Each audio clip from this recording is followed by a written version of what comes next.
du NFP.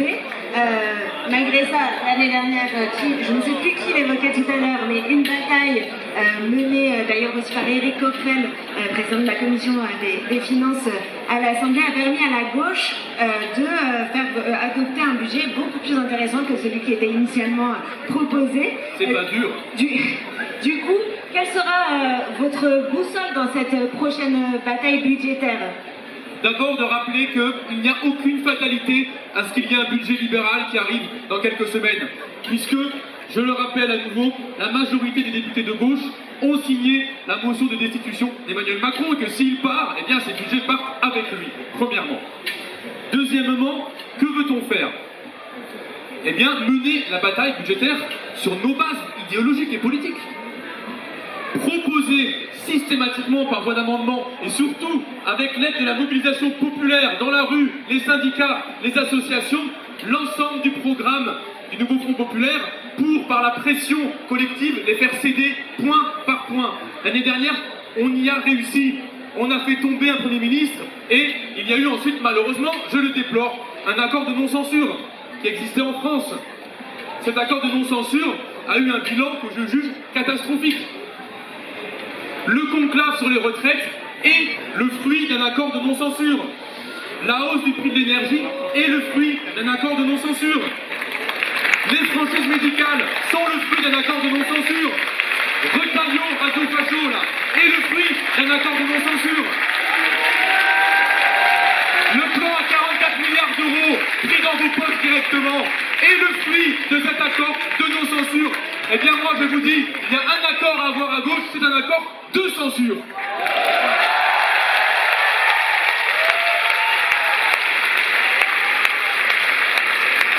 Car avec les 75 milliards d'euros que nous avons votés toutes et tous ensemble l'année dernière, que nous avons récupérés, nous pouvions ouvrir les lits d'hôpitaux qui ont fermé depuis 5 ans.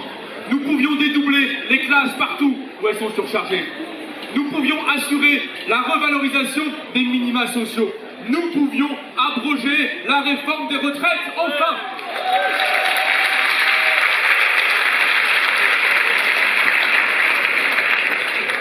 Mais pour cela, il faut qu'on ait un débat clair et transparent. Pas pour le plaisir de se couiller ou d'avoir des désaccords, mais pour que tout le monde puisse se positionner. Normalement, ça me semble la moindre des choses de dire ce qui nous unit et aussi ce sur quoi parfois nous ne sommes pas d'accord. Je ne suis pas d'accord avec une partie de la présentation qui a eu lieu sur la dette publique française. La dette publique française n'est pas l'étape précédant l'apocalypse et les pluies de criquet. Non. La charge d'intérêt de la dette aujourd'hui est plus faible que dans les années 1990. Pourtant, c'est aujourd'hui qu'on en fait tout un plat. L'année dernière, les taux d'intérêt sur la dette étaient à 1,9% alors que l'inflation était à 2%. On a gagné 14 milliards dans le remboursement de la dette avec ce qu'on appelle la taxe inflationniste. Pour les amateurs, je vous renvoie à la note numéro 165, note éco de la CGT, qui est très claire là-dessus. Elle est un peu plus loin sur un stand.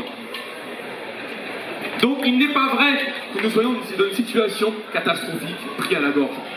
Les seuls pris à la gorge avec ce volume de dette, ce sont les créanciers qui ont besoin qu'on leur rembourse pour tout simplement se goberger avec le produit des intérêts. Et si jamais, eh bien, nous renégocions le remboursement, c'est eux qui sont mal et pas l'inverse.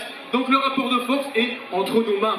Néanmoins, n'oublions pas que s'il y a cette dette aujourd'hui, c'est parce que depuis 40 ans, on diminue l'imposition sur les plus riches, à la fois leur fortune, patrimoine, revenus, et que ces mêmes individus auxquels on rend l'argent par l'impôt, eh bien ne savent pas quoi en faire. Donc, ils nous prêtent. Et ils ont gagné au tirage et au grattage. Eh bien, je vous annonce que nous allons récupérer au tirage et au grattage.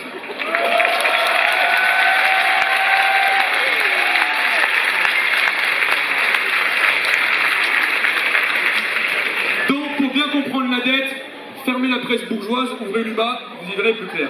Enfin,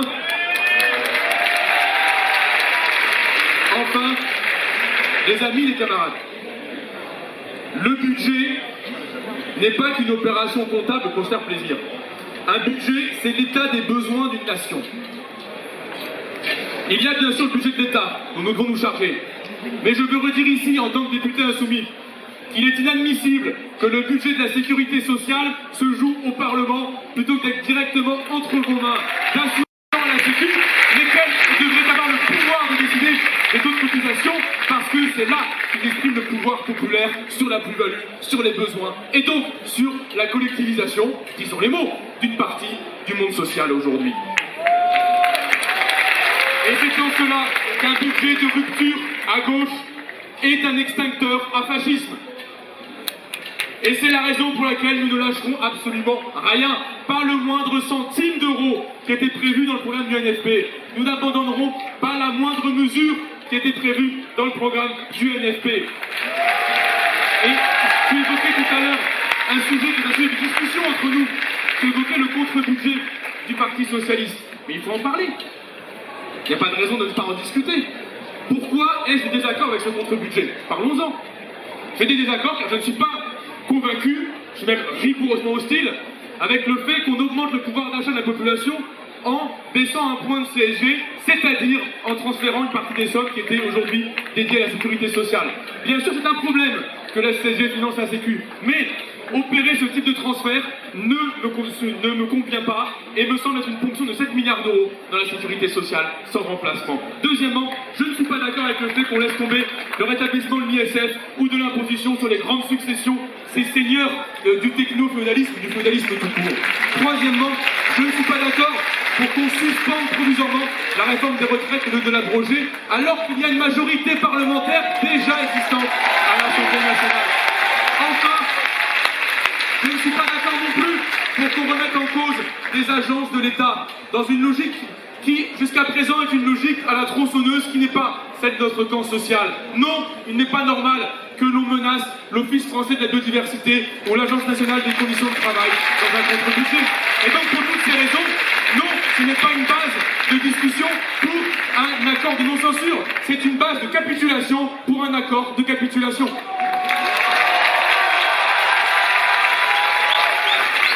Le débat est intéressant et là, si on arrive à la fin du temps imparti, du coup, je vais être obligé de vous demander le mot de la fin, même si chacun pourra répondre évidemment aux questions qui lui ont été posées. Et Adrien Pleu, vous avez évoqué donc le fait que le budget de la sécurité sociale n'est pas dans les mains des assurés sociaux, mais il n'est même plus dans les mains des députés, puisque il a été écrasé à coup de 49.3, et ce qui avait été voté en commission des finances à l'initiative du NFP a été écrasé à coup de 49.3. Le 49.3, à chaque fois, il est utilisé avec l'aval, il ne peut pas être utilisé sans l'aval du président de la République.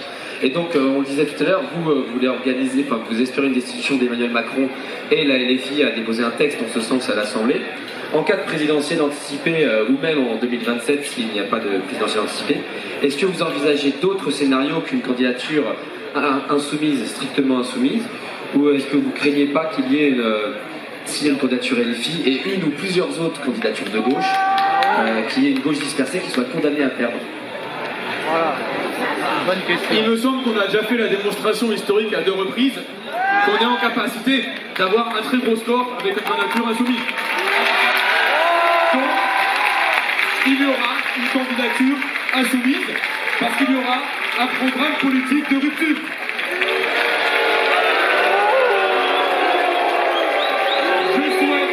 Je souhaite que cette candidature puisse être la plus large possible. Et pas faire le 3e rappel, merci beaucoup. Allez-y, Adrien Pleu, et là on parlait du coup de gagner. Je souhaite que cette candidature puisse rassembler le plus large possible et donc il faut discuter programme. Tous, on devrait aujourd'hui discuter de revendications. Qu'est-ce qui nous met d'accord?